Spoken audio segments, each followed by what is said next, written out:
All right, today we're going to talk about coaching adjustments you should be using in Madden 24. They're probably going to carry over into Madden 25 unless they've already announced something different. I don't know. I haven't checked. However, if it is still the same, you might as well get to learn it now. Put the reps in while you're waiting for the next game to come out because it's vital. It's important.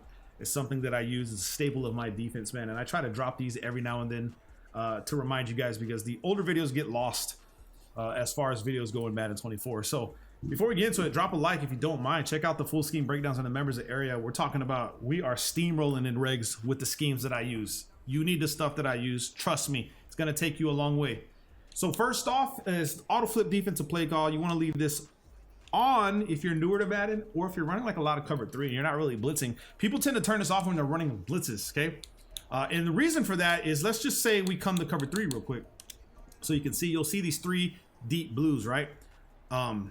They provide coverage in the backfield for a third of the field. So the left side's a third, the middle's a third, the right side's a third, okay? And what they do is they'll line, you'll notice it on this 4-3 over cover 3 cloud right here in the middle, that blue is only lined up on the left side. If I turn this on, whenever my opponent comes out in offense, the blue will automatically flip to the other side and be on the side of, like say a trips formation or a bunch formation, right? That blue will be on that side. If I turn this off, he'll stay the way he's at. And then if their bunches or trips is to the right side of the field, guess what? Seam route wide open. Sometimes a touchdown if you don't know how cover 3 works. You know what I'm saying? So be careful with that. Turn this on if you're newer to Madden. Turn it off if you're running a lot of blitzes and you know how to adjust on defense. Auto alignment, you can set this to base to make your defense look the same every single time, because cover 2 zones, the corners play back about a good 5 yards. Cover 4, they play back about 10, 11 yards. Mad defense, they're pressed up against the wide receiver, so it tells your opponent a lot of things. And then if you're running a cover 3, they're going to see that 3, like the staple of cover 3 or a cover 1, where there's a triangle in the backfield with your safeties and corners or whatever, whoever you have in those positions. So base disguises your defense, and if you're running blitzes, they always come out the same every single time. So in their base look, their base format.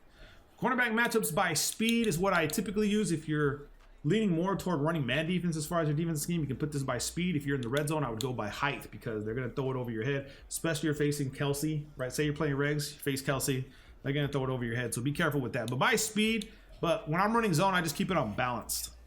Option defense, if I'm facing like a Lamar Jackson or someone and then they run with the quarterback on an option, I turn this to conservative and I leave it there. It's the same thing I do every single time for the past few Maddens. I'll just leave it there so they cannot do that again. But for the most part, until I see it, I just run balanced. Strip ball, if you need a turnover, you can put this to aggressive. Just remember that the cons is there's a higher chance of broken tackle and face mask penalty, which they're probably going to give to you anyway.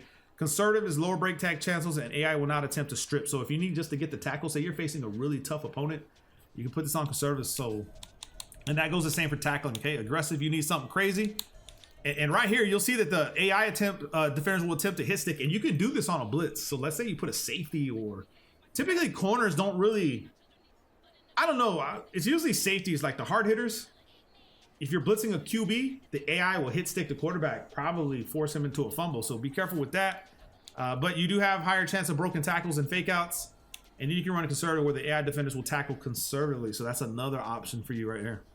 Now, as far as your zone drops, flats, curl flats, these are the blues and purples that you see on the field. Let me just school you real quick. Let's look at the cover 3 cloud. It has 2 different variations of the clouds.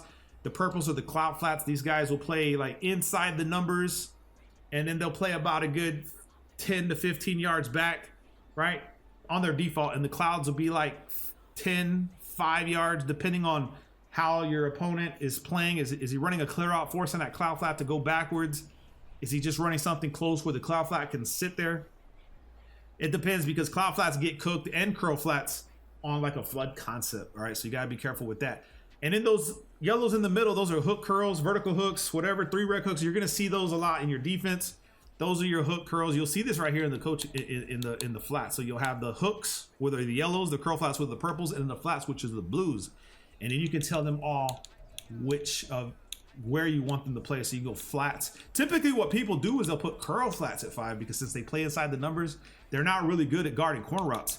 The flats, however, people will put them 25-30 because they tend to play outside the numbers, especially if you start a cloud flat that's high in the back end of the field. You know what I mean? So like say you're running a mad defense and you're running cloud flats, you put your your safeties in those cloud flats, then these guys will jump to the 25-yard line or 30 yards back from the line of scrimmage a lot quicker than if they were on the ground and say like a 4-3 even, right? Where they start on the line of scrimmage. You really don't want to run blues with zone drop flats when your flats are coming from the line of scrimmage, because they're not going to do what you want. They're going to play like curl flats. However, if you run like something that where they start in the back of the field, right, in the secondary, they'll jump to the flats a lot easier, a lot quicker. So remember that. Hooks the same way. The yellows that are in the middle, you can tell them to play 5 yards back, 10 yards back, whatever you want to do. Okay. And then zone coverage right here. This one's key, because right here, if you're running match defense, you can tell them to match, and the zone defenders read the routes of the receivers to determine coverage responsibilities. So typically when I run this, I'm running cover 3, right? I'm running cover 3 match or cover 3 seam or something like that, where I need the matchup principles to work. And typically when someone's trying to get a lot of yards, I'll turn match on. I don't really run it like at the beginning of the game until I really need it. You get what I'm saying? But you can. It's up to you. It's just your zone coverage tends to leave the table routes and the flat routes open. So that's why you have to be careful, because in those cover 4 matches and stuff like cover 3 matches, they will give up the table route. And if I see that, I'm going to take advantage of it on the offensive side, because I know just how weak it is. Okay, so let's just pick a play. Let's go to the offense on this side. Deep pass catching. You can put this on aggressive if you have really good wide receivers.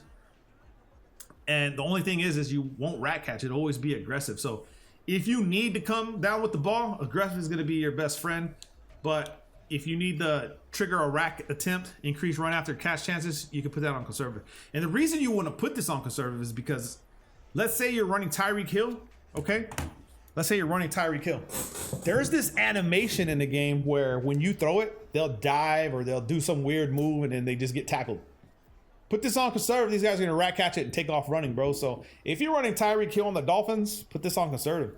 But I typically leave it on balance. I don't really mess with my receivers that way. Unless I get into a situation where I need it, that I will put it. You know what I mean? But this is deep pass catching. Intermediate pass catching is the same thing. So let's just say I'm in the red zone, right?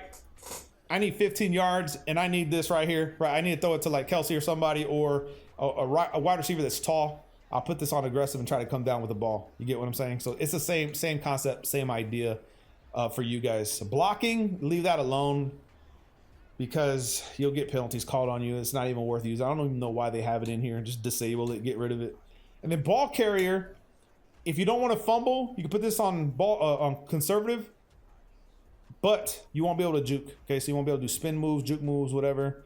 And then if you're in the red zone, put this on aggressive if you need that yard, bro. If you need to score like at the last second, man, aggressive is going to be your best friend. And then balance if you want to be able to juke and stuff. This year, in this year's Madden 24, I was able to just keep it on balance because I really didn't fumble. I got used to holding RB or R1 on my controller because that actually holds the ball. So remember that.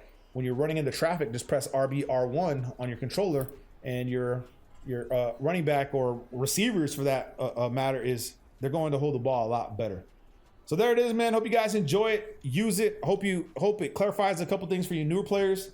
Get to know it, because I'm pretty sure, unless they throw us a curveball this year, but it's probably going to be the next Madden as well. But then again, I don't know.